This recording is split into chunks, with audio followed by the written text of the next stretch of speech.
Hey, everybody, welcome to WCA Extra. This is our live desk streaming show kicking off every day around 9:15. Hopefully, everyone's staying dry. I know a lot of rain swept through yesterday.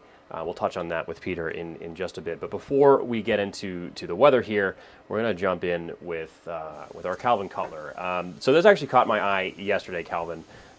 We had this story at the noon, and you very much kind of fleshed it out for as far as the Vermont's demographics of new Vermonters.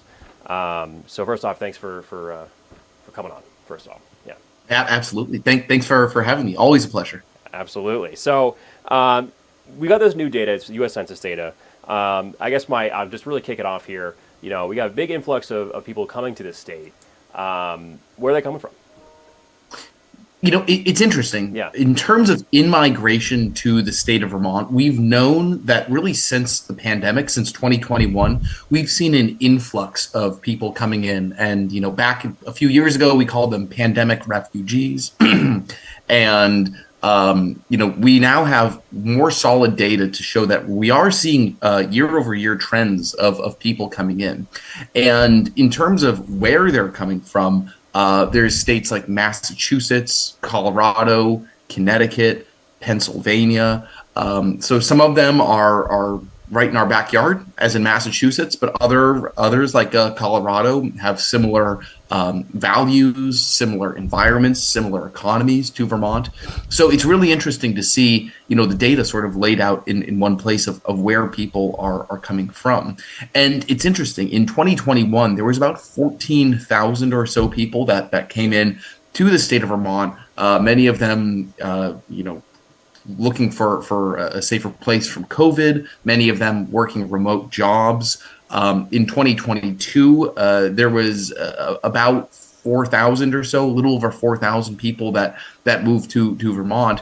And then just this past year, the treasurer's office is now saying that there's about 7,500 people that have moved to Vermont from some of these states. Yeah. And it's really fascinating to see this dynamic play out. No, absolutely. And I think, kind of, riding off that a little bit here, you mentioned the treasurer. And also, I mean, we've reported on this, and it's not a big secret of Vermont's, aging population. And touching on that, the negative birth rate. I know, what does that mean? I know what it means, but what can you tell us as far as just shed some light on that? Yeah, I mean, it really is the root of so many of Vermont's issues, and we've really seen it. It really crystallized back in 2014. If you look at some of the state data, that's really when it started to dip down, and we still technically do have a negative birth rate, just essentially meaning that there are more Vermonters are dying than Vermonters are having young families and or are being born. Now, when we have in-migration into the state, that's inherently a good thing, right? I mean, that's more people into the state, that's More people money working, spent. that's people paying taxes. Some of these people, these families that are moving in, actually, the majority of them are sort of that 25 to 45 age, working age, kids in school, that type of thing. But what's really interesting is in other studies that I spoke with State Treasurer Mike Pichek, and he said that in other data points as well, it shows that many of these people are actually working remote jobs from bigger companies in Colorado, Massachusetts, what have you. And so they're not exactly contributing to Vermont's economy through income tax and others.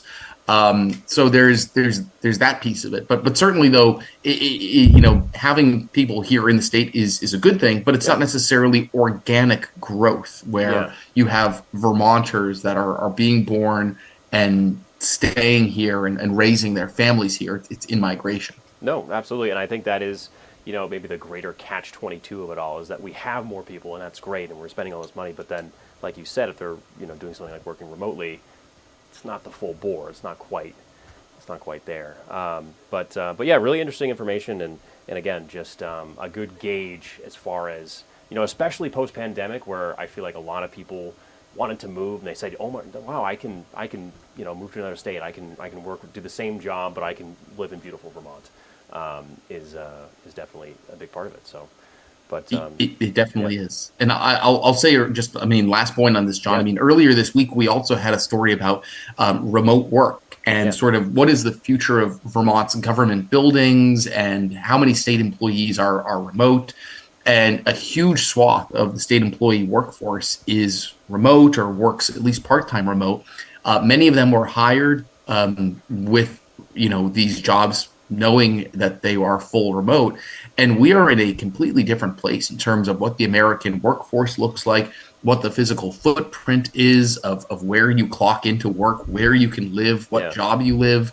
And I think part of what we're seeing is that, in some of this data. But I will say the last point on this is, the treasurer, his big takeaway from this was the need for more housing.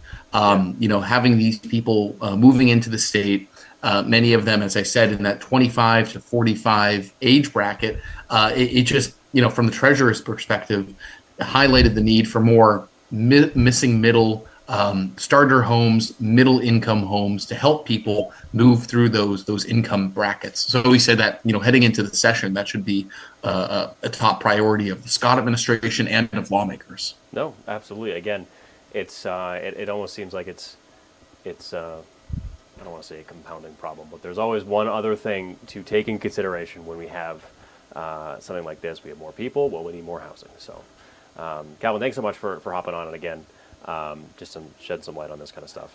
But yeah, as you head out today, roads are a little icy too, so, drive safe. Will do. Thank you very much, John. I appreciate it. See you, Calvin. That was our Calvin Cutler there. Again, we just looking at some census information from yesterday, and hearing from the state treasurer. Wow, I can't talk today. But taking a look now, this is actually a look from earlier this morning. Sophia Thomas out in Street View 3 this morning, looking at Lyndonville. So we had a little bit of flooding up there. Not nearly as bad. No, nothing at all yes. like what we saw. Definitely both Julys, or even a much better situation than what we saw last December. As a matter of fact, really, we didn't get the warmer air. We didn't get the higher dew points that we were kind of anticipating yesterday. That prevented a lot of snow melt. We did not see as much rain in a lot of locations as we were originally anticipating as well. That was pretty good news when it came to the flooding situation today. I will say one minor update this morning. So this morning we had Vermont 122 in Linden, and now I think it's US 5 in St. J. Yes. Yeah, it's these usual low-lying areas in the Northeast Kingdom. Going to school out there, those are two usual culprit spots that you get a little bit of rain and you start to see a little bit of ponding in the roadways out there. But again, something to be mindful of this morning. And as we talked about with Sophia, a little bit of icing as well, and that's not limited to the Northeast Kingdom. Really, anywhere that we saw any water on the roads, even just small puddles, had the potential of freezing up last night. So that could still mean a few slick spots here, basically on anybody's morning commute. Yeah, and I think the thing is, too, is that, we, you and I in the Champlain Valley, we got a pretty, hose with rain. Yeah. But then she was out, probably a half hour, 45 minutes from here, and there was still a good amount of snow. She started seeing snow as she was venturing into Waterbury and Hardwick and Danville. So again, some snow showers out there, potential icing where any of that water had the opportunity to freeze up, and that's basically what we're going to be looking at here as we head through the rest of the day today. As a matter of fact, the good news is any flood alerts that were up have basically been allowed to expire or have been dropped for much of the area. So we're not talking about anything in terms of flooding concerns once again. It's just really those cooler temps that could lead to a potential little bit of ice out there. Here's where we're staying temperature-wise right now, upper 20s, low to mid 30s. So if you happen to notice that car thermometer dip below that 32-degree mark, you may encounter some icy spots here and there. Just be cognizant of that. Here's the view on satellite and radar right now. Much of Vermont looking to be pretty quiet, but notice that lake effect snow streamer coming on shore from Lake Ontario. Yeah, that's going to continue here into the rest of the day today, and we could continue to see a few on and off snow showers here and there. Here's how the day shapes up on Futurecast again. Just a few on and off snow showers here as we head through the course of the day today. Similar situation into the night tonight, as well as waking up tomorrow morning. But then as we head into the afternoon, evening hours tomorrow, I'm optimistic we can actually get a little bit of sunshine going, especially through the late afternoon and early evening just before sunset. Then as we head into Saturday, it does look like that sunshine should carry on. In terms of how much snow we're talking about again, really for most of us, it's not all that much. A trace up to an inch or two here through the day today, as well as even your day tomorrow. The higher summits of the northern Green Mountains, they could possibly pick up an additional 2 to 4. But notice places like central and southern St. Lawrence and Franklin counties over in New York, yeah, that's where they're a little bit closer to Lake Ontario. They could possibly pick up an additional 3 to 6. Then places like Watertown, New York, right on the shores of Lake Ontario, they could actually pick up several feet of new snow by the time they're all said and done here as we head into the upcoming weekend. Forecast here for the rest of the day today. If anything, we're actually probably going to lose ground as we head into the afternoon temperature-wise.